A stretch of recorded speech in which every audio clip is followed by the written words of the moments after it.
Речиси 4 часа се трагаше по 17-годишната девојка, чие мртво тело беше пронајдено синоќ околу 22 часот и 30 минути низводно по течението на Вардар, на околу 6 километри од местото каде седношколката памнала во брзите води.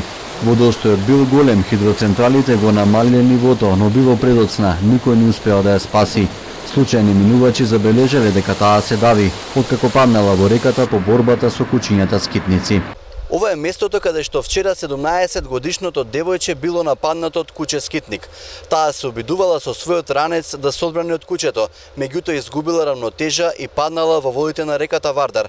За 3 часа телото на девојчето е пронајдено во селото Балиндол.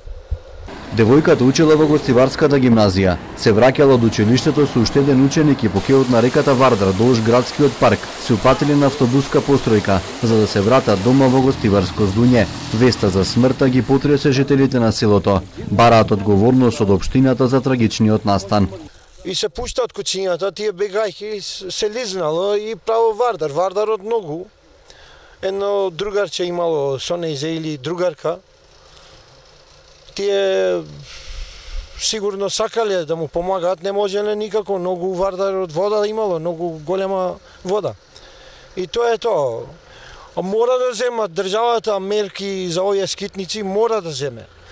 Иначе деца не можеме никако да пуштиме ни за продавница, ни за школа. Не само семејството, тоа и селото ќе барат одговорност. Гостиварци велат дека се секојдневни сведоци на напади од кучиња скитници најчесто во централното градско подрачје. Опасни се кучињата и мене еден ден ме нападна едно. Пред една недела ја и еден друг со мене идеме од град, го спасиме 5-16 години дете.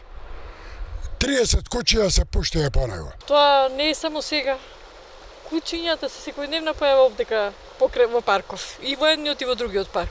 Гостиварскиот градоначалник Арбен Таравари изрази жалење за настанот најавно пред камера не даде изјава. Преку социјалните мрежи апелираше да не се прават драми и политики од трагедијата, како што посочи не бил човек што не презема одговорност, но за проблемот со кучињата скитници, која зеди првата жртва, тврди дека општината работи во добар правец за негово решавање.